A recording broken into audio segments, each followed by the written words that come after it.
Okay, let me just make sure. Yep. All right. Hello, everyone. I'm Halley Atkinson, the Aquatics Coordinator for Recreation. And today I'm going to talk about what I like to call the post-graduation panic. Even if you aren't graduating, aka shout out to Amanda, maybe Kendra and Madison out there. It's still a good topic, and I want to talk about it because you're going to feel it at one point in your life. Also, for those who are graduating this year, I just want to give you a shout out. I know that this is a tough time, so good job staying strong throughout all of it, and congratulations. I know Riley Gallagher is. Anyone else graduating this quarter? I am. Awesome. Congratulations. Make it through. I made some, I'm going to start sharing my screen, animations for my talk, so you wouldn't have to stare at my face the whole time. And they're awful, so don't make fun of me, but they're they don't have good timing with my speech, but bear with me. Did you draw them? I did. Oh, yeah. All right. So someone once told me that there are no good movies about the period after you graduate.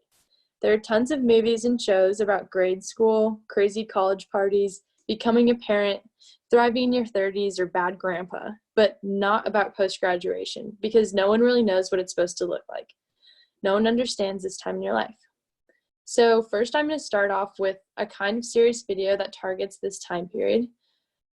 She'll be sharing her experiences with post-graduation depression. Start off with a TED Talk. Everyone see it okay? Yeah. Sweet, thanks. There is no official diagnosis for post-graduation depression. No research, no formal studies. And I think there's a lot of research about depression and anxiety among college students, and I'm not here to talk about that. I'm not here to lecture you on that or give you textbook definitions of what that is or what that feels like. I'm here to talk about depression after graduation. And it's a topic that is not spoken about in university, hence making it difficult to recognize, especially by someone that has never suffered from mental illness before. So I graduated from high school without absolutely no idea of what I wanted to study. I juggled around with the idea of psychology, and I took a couple classes here in UTEP. But I always had a lot of curiosity for the arts. So I decided to take one class to take the edge off. And that was it. You know, I answered, you know, what it is that I wanted to do for the rest of my life. I wanted to be someone creative. And it's a very big jump, I feel, from high school to university. It's a lot of new experiences and new feelings. You know, we're coming into a university and we're meeting new people, we're making new friends, losing old friends, we're finding ourselves, we're going through heartbreak and finals and advisors, and it can be a lot. So I graduated, I made it in 2010, and I wanted to do a master's. That was always something that I wanted to do, something that was always in my horizon, but I wanted to take a couple of years in between. University was much, you know, and I know a couple of friends that did their master's right after bachelor's, like they graduated in April and then did their master's in August, and props to them, because girl, university is rough. And I in particular needed that 2-year gap between my undergrad and my graduate. And during these 2 years, I thought to myself, you know, if I'm going to do grad school, then I was going to do it right. If I was going to apply to grad school, I was going to apply to the best art and design school in the world, the Royal College of Art, which was my dream school since I realized that I wanted to be someone creative. And so I applied, and I think I was much more resilient back then, because I was living under this mentality that, the worst thing that can happen is nothing. The worst thing that can happen is for you to stay in the exact moment where you are now. And for some reason, that was less terrifying than not even trying to begin with. Less terrifying than living with a what if. So I applied and I got accepted. And I moved to London for 2 beautifully magical years. And I was creative in a way that I had never been before. I was surrounded constantly by innovative people, creative people that had worked just as hard to be where I was, where we were. And so I graduated 2 years later. And this question resurfaced again, this question of who I was going to be for the rest of my life. And this time it had more weight to it, more meaning, because this time I wasn't working towards a master's, I wasn't working towards a degree. You see, the question of who I wanted to be for the rest of my life was for me and me only. And that was a little terrifying to answer for me. So I decided to come back home after half a decade of being away from it, and a lot of things happened in 5 years. I was no longer the same person that had left, but my family had established different routines, which is only normal. My friends, that I came back because I was craving this social support, my friends from high school had either gotten married, started to have kids, moved away, or started their doctorate, so it was kind of a bigger shock than I was expecting to come back home. I thought I was going to come into this bubble of warmth. And it turns out that I was kind of confused of what home was. So with this, of course, it resulted in, I guess, a deep feeling of displacement. It seemed like I was taking these steps backwards. I came back home for a reason, for this social support that I didn't find. And I felt extremely disorganized, both creatively and monetarily, so much so that the little money that I had left from grad school, I blew off in 6 months, because what acts as a better distraction than alcohol and partying? So much so that I had to start waitressing again. And not that there's anything wrong with that. That got me through my bachelor's, and that allowed me to pay for rent and materials, among other things. But I had promised myself that after my master's, I wasn't going to do that anymore. And here I was, with a diploma from the best art and design school in the world, asking if you wanted a salad with that. And that hit my ego really hard. Again, it seemed like another step backwards. And so here I was, back home, refusing to make anything new, or asking for help, because I had no idea that I was going through this. I had no idea that I was depressed, because you see, the word depression has a zillion connotations attached to it. I imagine someone that's depressed, and I imagine someone that's in their room with the lights off and having trouble sleeping or sleeping too much. And you see, I was doing the exact opposite of what I knew depression to be. I was overly social, I was traveling, I was exercising.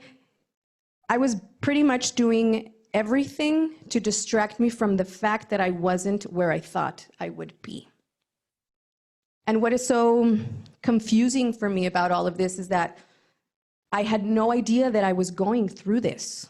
My friends didn't know, my family members didn't know. How could they? I didn't. And I think educational institutions do a really good job in painting this beautiful picture for their students. We've won half the battle because we're here, right? And attending university and graduating is 100% something to be celebrated, totally.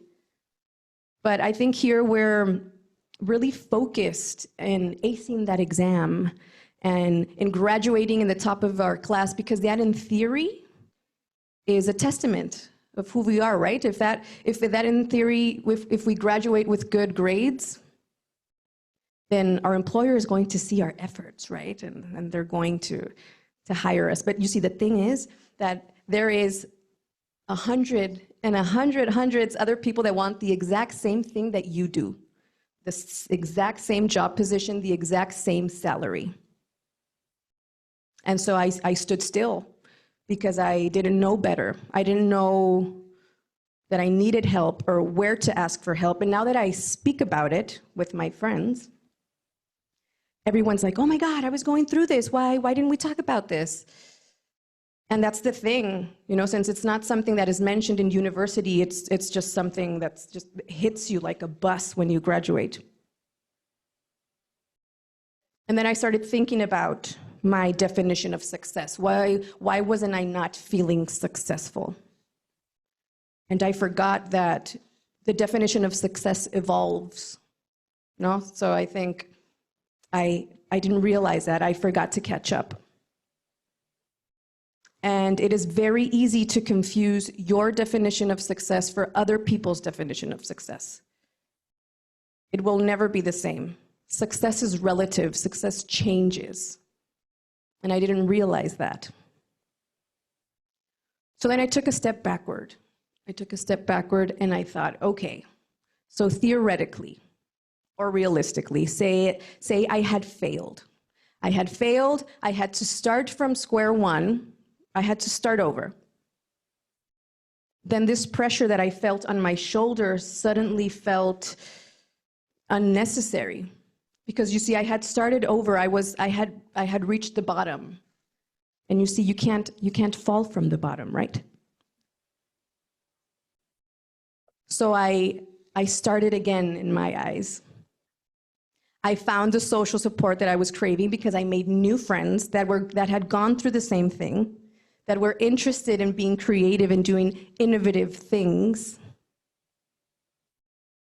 And I can't say that I took depression from the root. I cannot say that it will not come back. I have absolutely no idea, but right now I feel good and I feel great. And as an alumna from UTIP, I was of course very interested and drawn to the idea of coming to speak here today.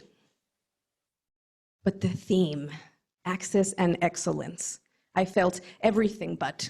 How was I supposed to stand up here and talk to you about access and excellence? And somehow I felt that I had to talk about my successes. You know, that I was worthy to be up here. And you see, the thing is, I think right now we have another layer that our parents or older siblings didn't have, because now we have social media, you know, a blessing and a curse all in its own. And I find myself kind of obligated to showcase my successes in my events that I'm doing, and I concentrate on this narrative that fits on a square that you can easily run down on your Instagram newsfeed. You know, it's inevitable to compare. And it's very easy to point fingers. It is very easy to blame others for the reason that you are not where you thought you would be. And that's why I guess I was so scared once I left this institution, because I no longer had this net of support anymore. I didn't have an advisor to guide me. I didn't have someone to help me solve a technical problem. You see, if I failed, that was on me. I didn't have anybody to blame. So I refused to move forward or sideways. It was just kept taking step backs and step backs. But I can always honestly say that right now I am at a point where I understand that the definition of success is relative. For me to understand that that changes. And I think once I truly understood that success is relative, I understood that the weight of my burdens were temporary. I'm here to start a platform about post-graduation depression. I'm here to talk about depression and the many faces it has. And that is something that I didn't know, that I wish I knew. Because this feeling of failure lasted for 3 years. And maybe if I had somebody to talk to, my friends that were going through the same thing, if maybe we had reached out to each other, maybe I wouldn't have felt this way so long. Thank you for listening. All right. So I thought it would be important to share all of that. Can everyone hear me? Yes. Yes. Yeah. Okay, thanks. I think it's important to listen to someone else speak about this as well because it is common. And she had a very different experience than I did. She went to a master's and get her master's and I didn't. So I think it's important to have a different perspective. But after that very well-spoken TED Talk, I'm going to give my own TED Talk by attempting to make sense and explain my own experience of graduating from UCSD.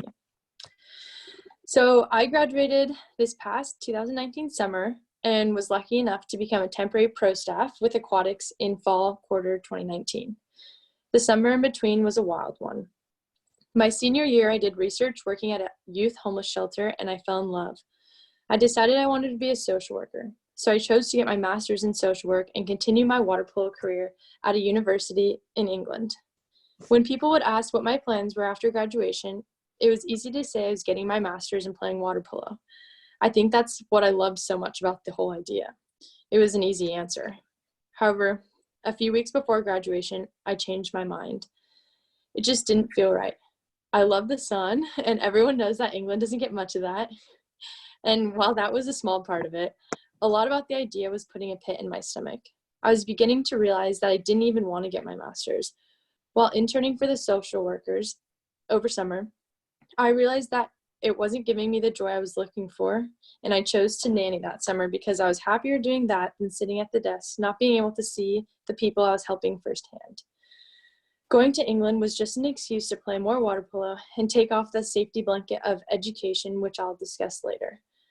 Along with the thought of introducing more loans into my party in the bank and really sitting down to reflect if I wanted to spend an entire year in a master's program I wouldn't end up using, I made the tough decision not to go.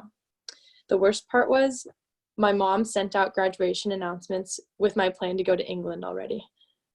And I have family all over the world. Those graduation announcements prompted everyone to send me graduation cards and money in the mail. They were all kind and I appreciated every bit of it, but it was all addressed to me going to England and funding my experiences there. So I had the pleasure of sending thank you letters back explaining that I wasn't going. Guilt is definitely the best word for what I was feeling. I was accepting my family's money with their intention of me using it to go on and get my graduate's degree, but I wasn't. Then that question started coming up again, and this time I didn't have an answer. What are your plans after you graduate? Now that you've graduated, what are you planning to do? Miss Bachelor's over there, what are you going to do with that prestigious UCSD education? Move back in with my parents. That was my only plan I had at the moment. Not a good answer for all your aunts and uncles expecting big things from you. That summer, I really struggled with three main things: no structure, no forced friends, and no more safety blanket. So no structure. Your life is pretty planned out from kindergarten through college. Yes, you didn't have to go to college, but look at all of us, we're out here. It's such a high expectation of people who want to, in quotes, succeed, that it doesn't feel like much of a choice. Side note, I had the time of my life at UCSD and wouldn't change any of it. I have a trident tattooed on my finger. That's how much I love being a trident. But now, life becomes completely autonomous. You really do get to have the choice of continuing school. You don't have work for recreation anymore. No more classes that you didn't go to anyways. No more practices. You are your own structure, which is scary, but also so liberating. So you can think about how you want to fill your day. If anyone went to a Rec to Careers workshop, one speaker discussed the analogy of stones fitting in a jar. Basically, you have sand, pebbles, and a few big stones. The sand represents filler things in your life, like scrolling through social media, watching Netflix, or material things. The pebbles represent things that in your life that are critical for a meaningful life, however they come and go and are not permanent to your overall well-being. Pebbles are things like your job, school, and hobbies. Lastly, the stones are the most important projects, like spending time with family and friends or maintaining your mental and physical health. If you put the sand in the jar first, you will not have room for rocks or pebbles. If you spend all your time on the small and insignificant things, you will run out of room for the important things. However, if you put the rocks in first, then the pebbles, and sprinkle the sand to fill the openings and the rest of the jar, it all fits. The idea is that it is important to prioritize what you want your jar of life to be like. This is a dynamic and ever-changing metaphor, but post-graduation, you can reorganize your jar. You'll always have pebbles that you need to complete, such as work and projects, and having sand thrown into your jar is always good. But now is the time that you get to reflect and establish your stones. No priority of getting that CS project done by midnight anymore, but there is also no structure put in place where you get to conveniently see your friends, like all your great coworkers in recreation. So now you must actively prioritize things that you know you need, such as scheduling time to see your friends and actively making time for your own wellness, like watching a movie or taking a bath if that's what you're into. 2, no forced friends. You're going to graduate and have friends working for NASA, friends who are going to grad school, and some living up their coffee shop barista dreams, others who are at home doing nothing. All are perfect for whoever they are, but you're going to get caught in the mindset of comparing yourself to others. You were once all in Geisel, second floor, studying together and all experiencing the hardships of college. Chemistry, studying all-nighters, the usual. Now you feel isolated in your battles. You may be struggling to find a menial job just to keep you afloat while you figure everything out. And one of your friends already had a job lined up with an engineering firm before graduating. Just remember these little flowers. One flower says to the other, "I love your petals."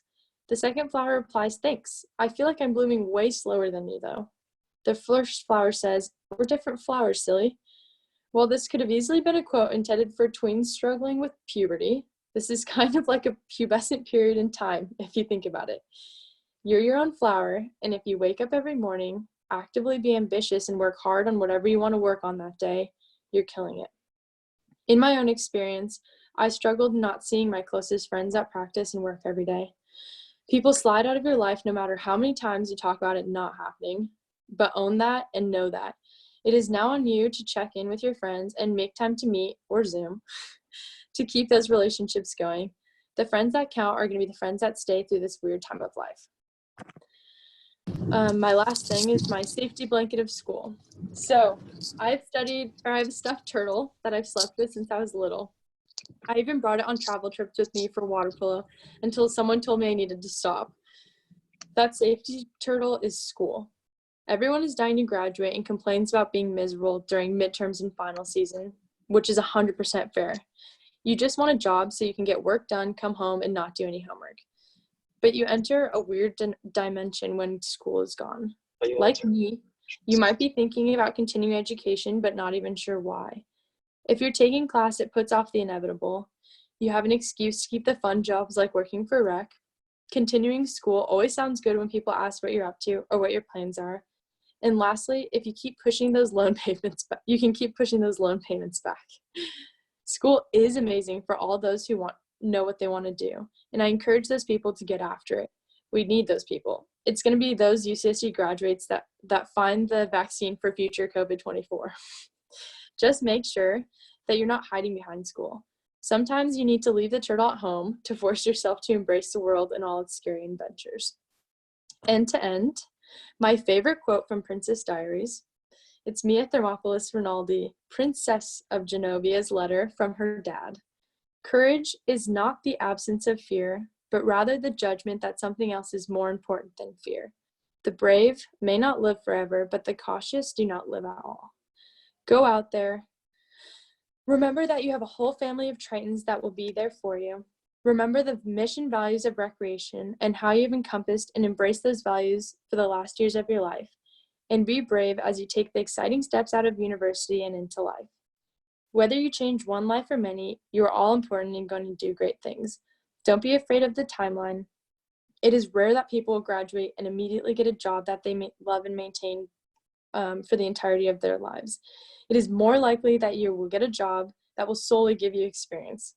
In those jobs, you will learn what you love and what you don't love so much, what people you want to work with, what cause you want to be working for, and what your priorities are. As you move through those jobs, you'll be making connections and gaining the experience you need. It will progressively get you closer and closer to the career you wake up excited to go to every morning and makes you happy with yourself at the end of the day. Actively remove yourself from the path of comparing yourself to others because it will happen. You are you and no one else is you. You are kind of an expert at being you, so keep working on it.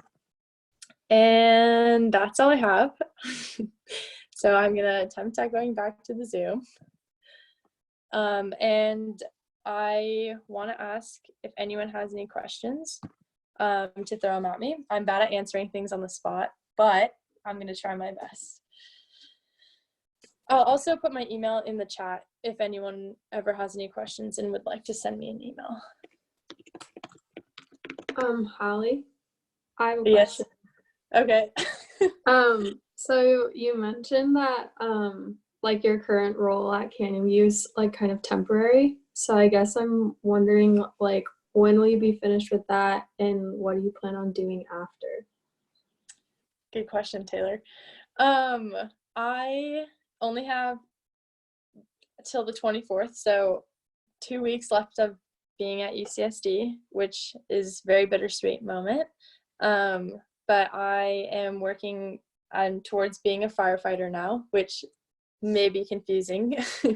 But I did really love working at the homeless shelter and being with people in the community, and I love the team aspect of being around people like recreation at UCSD or water polo, and challenging myself physically. So all those things put together, and I'm just got a job working on the ambulance, so I'll be working towards my firefighting career after this.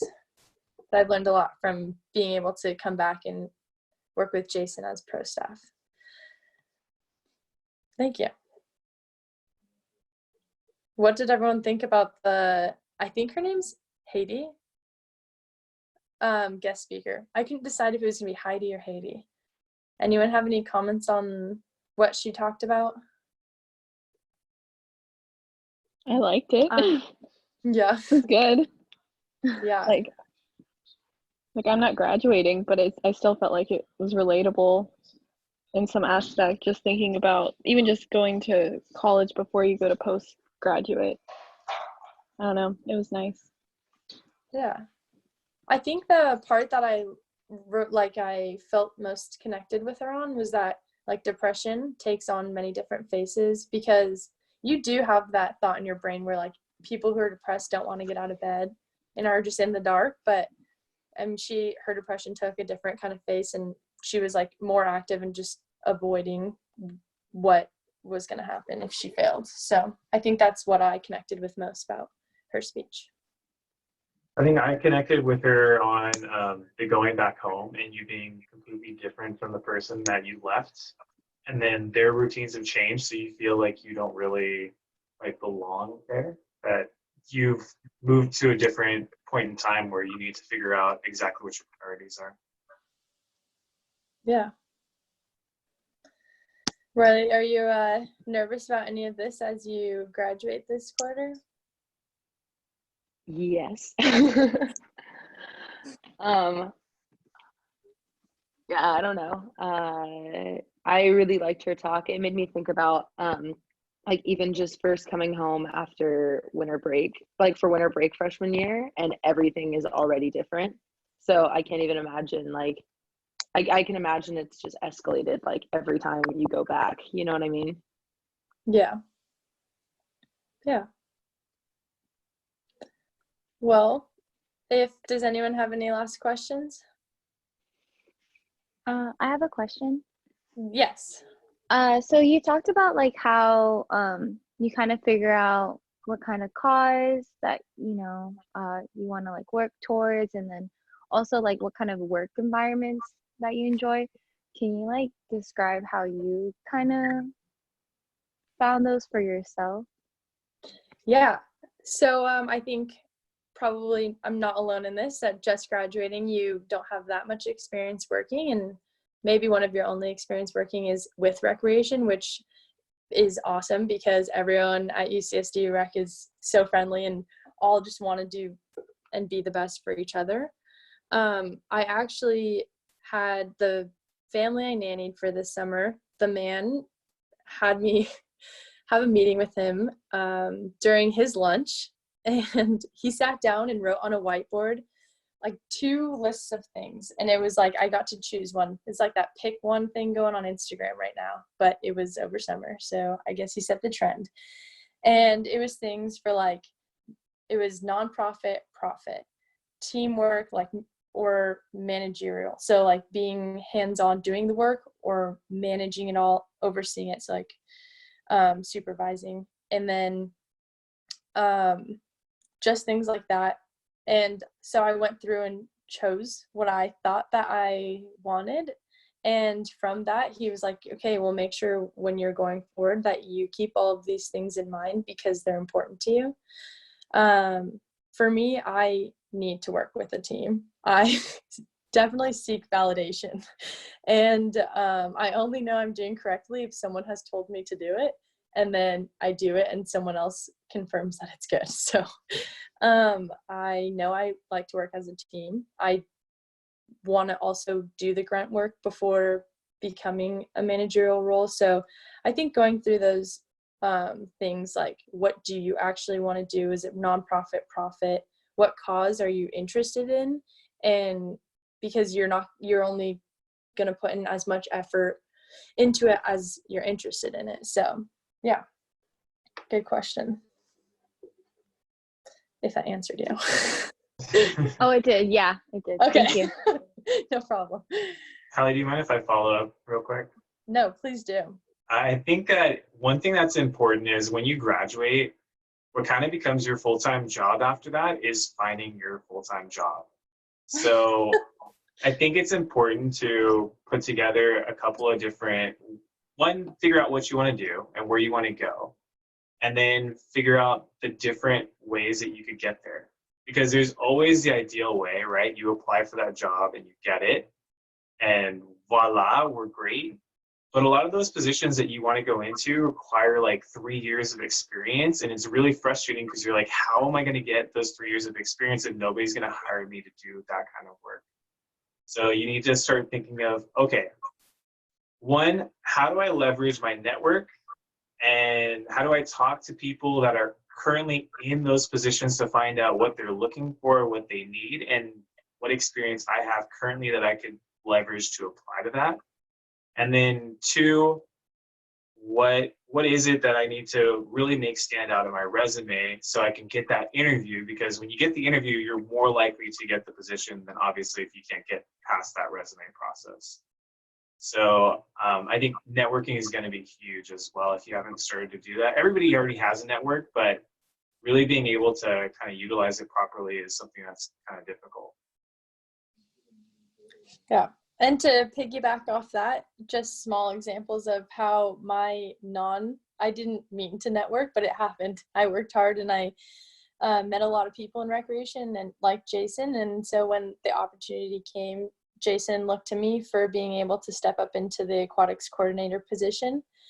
And the small thing, the family I nannied for, the man of that family gave me a lot of professional development insight just for being his nanny. So you never know where you're going to network, but keeping connections and then moving forward with those, definitely helpful. Thanks, Jason. All right. Hi, Amanda. How do you feel after just graduating and watching all of this? Can you hear me? Yeah. Okay. Oh, I was gonna say, like, I hopped on this call. So I kind of understood what you meant about like going back home, because I don't think I told anyone at CV yet. But with all that's going on, I decided to move back to Korea for the summer, which is like something that was always to me as like a last resort. And I think like when I was confirming the flight, like I was telling my parents like, oh, I feel like a failure because like this is always like my last choice, because like going home is so different because it's in a different country, and like I feel like it makes sense to like get your experience from the country you want to work in, and like Korea wasn't the top choice. But I think what I'm learning right now is like being flexible and like being versatile, like figuring out how your skills can apply in other scenes and settings. So I think just listening to his talk was like very like soothing, because there's like a lot of anxiety being a unemployed post grad, because and like right now with all this like COVID-19 stuff going on, it's just a lot harder. But I think there's a lot of comfort in being able to go home. I think that's like things people like don't realize is actually not too bad of a thing. And I just need to realize like what I'm doing right now, it's like not what other people might be doing, but it's like right for me. And I think that was hard in the beginning. Yeah. Well, thanks for sharing, Amanda. And I think what you said about being flexible is super important, especially during this time, but it's going to be important no matter what. But thank you. Yeah, I want to tag up on that too, because it is really all about the long game, right? And Hallie touched on it a lot of times during her presentation, but you're going to get a job that you initially are super excited about and you think is going to be the best experience you could possibly get, and it's exactly what you thought you loved, and you get there and you hate it. You hate everything about it. You hate the paint that they put on the walls. You hate your workspace. You hate your coworkers. You hate their boring talks about what they're eating for lunch. You hate everything about it. And you start thinking, how am I going to escape this job? Because I really want to keep it for the experience and to make money, but I hate it. And so there'll be a time where you will be balancing, do I continue to work here while I search for another position somewhere else?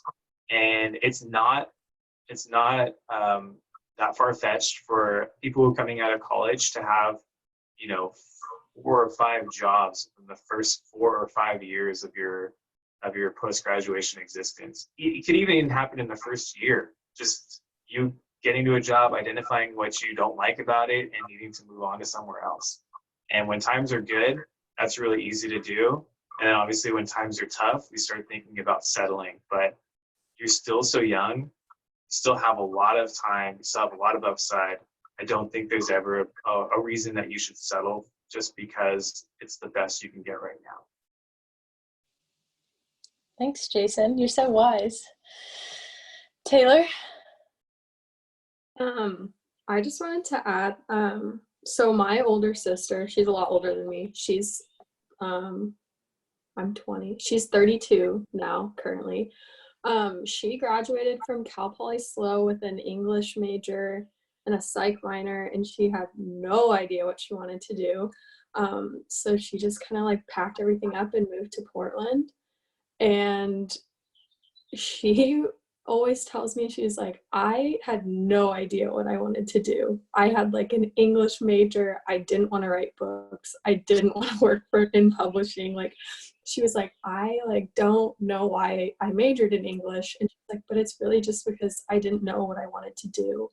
And she ended up just like through friends in Portland being like a personal assistant to a psychiatrist at a private practice, and realized that she really wanted to get into healthcare. But it like took a really long time for her to like land there. And then when she did, she just like applied for programs on a whim and got into like a really good program and got her MBA with like a healthcare emphasis. So the past couple of years has been like her finally like figuring out, like finding a real job that she actually really enjoys. And I just think there's like a lot of pressure from society that we need to graduate and have it figured out and know what we want to do. And like my sister spent the majority of her 20s, as she says, just like kind of running around Portland, not really knowing what she was doing. And like she didn't even start grad school until she was like, I think 28 or like 27. And I think it's important to like not put so much pressure on ourselves to like live up to this expectation that we need to like follow these steps and like have it figured out. And like I think that's how a lot of people kind of like their life goes by without them even realizing it, because they're just like obsessing over like settling into a job. So as a junior, like going into my senior year, I'm like trying to take a lot of this advice because I find myself being like, I need to start getting ready to apply for grad school, and like I'm freaking out over nothing. So I just really appreciate everything that everyone said in here and just wanted to share that story. Yeah, thank you. That is good. My dad didn't go to get his master's degree till he was 40, so there's that, and he's good now. Jason? I'm an old man, but I know that when I was just recently graduated and got a job, I remember those being some of the best times of my life because I didn't have the responsibilities of school. All my friends had jobs too, so we could go out and we could go do a lot of fun stuff. Can you talk about what your experience has been like? Like with all my friends and stuff after graduating? Yeah, it, like you said, you feel so much more, I tried to touch on it a little bit, but free. Like you can either take that as something scary or take it and run with it. It's people, your friends have jobs now, which is nice because you're not spending all this money on school the whole time, and loans haven't started yet. They usually take like a year. So it's a fun time. I'm in an apartment with my friends from high school, and I really enjoy it here. And I am realizing the friends that I'm going to keep forever. Like that's one of the best parts about it, is like I have my solid friends. Not that I didn't in college, but I was just lucky enough to be able to see them all the time. And now I have to go out and make dates with them.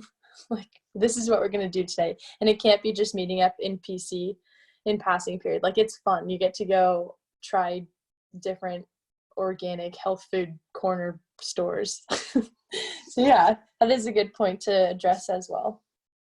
Thank you. Hi, Joseph. Hello.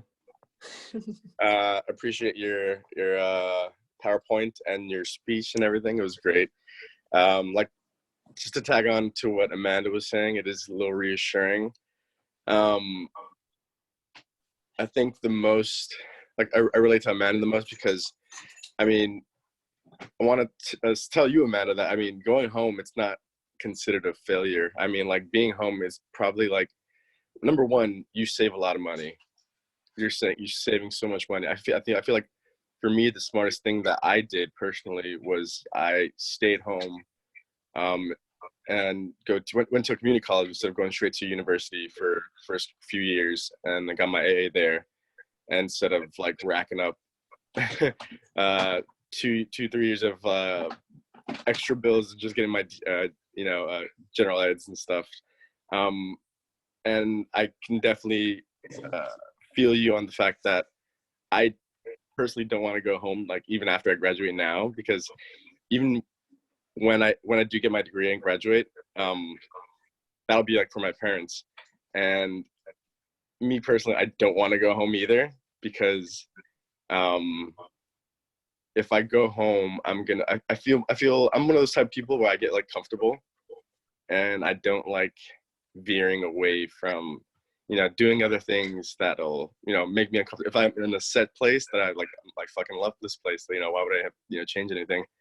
That can kind of restrict me. So if I go home, I feel like that would kind of like restrict me from getting back to my old ways and my old, patterns, and just like not really be like, I guess, take risks, risks towards my, like, future, towards, other jobs that I want to take.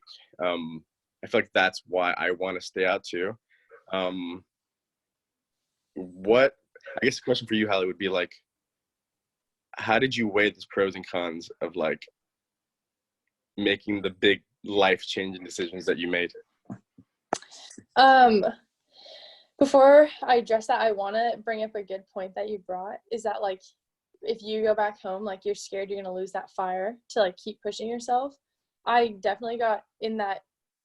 I had people remind me constantly that like what I'm actively trying to work for, and now that's like becoming a firefighter. But I have this super amazing job at UCSD right now with all the coolest people, and like I finally can like pay my rent without worrying every month. And I'm taking a massive step backwards into working for a job like on an ambulance that's like terrible hours. You get no weekends, like especially at first, and it's all minimum wage. And I'm gonna go get COVID and go play around with that a little bit. So I like definitely understand that, like losing fire because of I'm taking like a big step back, and but I also like I'm proud to be able to take that step because I'm moving sideways into the direction like I want to start going into, even though it's a hard decision because I'm gonna miss everyone. But I think like working those like little tiny jobs and making your way keeps you focused, like making a list, and whether that's like a tangible list or in your brain, and marking things off, and like working EMS is one of mine. So but your question was pros and cons of making the big decision not to go to England? Yeah. Or okay. There was a lot of pros and cons. I think the biggest that plan of mine had was when people asked me what I was doing. It was so cool to be like, oh, I'm going to England. I'm going to go play water polo for a team, and I'm going to get my master's degree. Like that is like boom, boom, boom. Cool plan you got going for you. And every time I said it, I was excited. Like that's such a cool opportunity to be able to do. But I started realizing that I knew it was because it was even though it doesn't sound easy, it was almost an easy way out of like continuing my school because I'm putting off that I don't know exactly what I want. I had started a social working internship when I graduated, and that's what I thought I wanted to do, and realized, like Jason mentioned, that just things about it weren't giving me happiness. Like I loved working in the shelter because I was hands-on talking to all these people. But once I moved to that social working side, it was more of an administration role, making sure people's insurance and everything is all set up. So I realized that the master's degree I was going to go get in England wasn't the one I wanted to get anyways. And so even though it was a cool idea and it would be a great experience, I decided that I, no matter what, should just wait. Like it wasn't what I wanted to do, get my master's in social work anymore. And that outweighed being able to have fun and go across the world and play water polo. Like I wanted to come back home with my parents and just like reevaluate my life before I moved on. I also, networking, I'm going to plug that in there too, because UCSD has a lot of career service help that all of you should definitely dabble in sometime, because they actually have a woman who just connected me with other female fire captains. She was like, have you ever thought about this? And I got connected with a fire captain who's a female and went on ride-alongs, and that's when I knew. I was like, okay, this is it. So I got that internship opportunity as a social worker, and those are amazing people doing amazing things, but it just wasn't for me. And I got to go on this ride-along, and I was like, wow, this is all the things that I want in my life. And it's going to be a weird, big right turn from going to UCSD, but I'm super excited about it. So yeah. Thanks for asking. Thank you. Yeah, and I think one thing that Halley said about going home is home is a resource, right? It's something that can, one, benefit you tremendously by giving you a nice social net that you can fall back on, where your parents are going to probably welcome you with open arms back home, but they're also going to think to themselves, like, I want you out. Like, I want you to go spread your wings and be successful. And so, like, you landing at your parents' house is by no means a failure. Absolutely never. You know, it's an option you have to get you ready for your next step. And I think that's how you should look at it. It should never be like, oh, I messed up. I somehow found myself back at my parents' house. It's never the case. It's always like, I'm here temporarily, I'm figuring things out, and I am working from a place of strength as opposed to watching my bank account dwindle and dwindle down to nothing, or putting myself more and more in debt and freaking and stressing out about that, where I go and then pick up a job that I'm going to go ahead and settle for, as opposed to something that I really want to do. Gotcha. Thank you.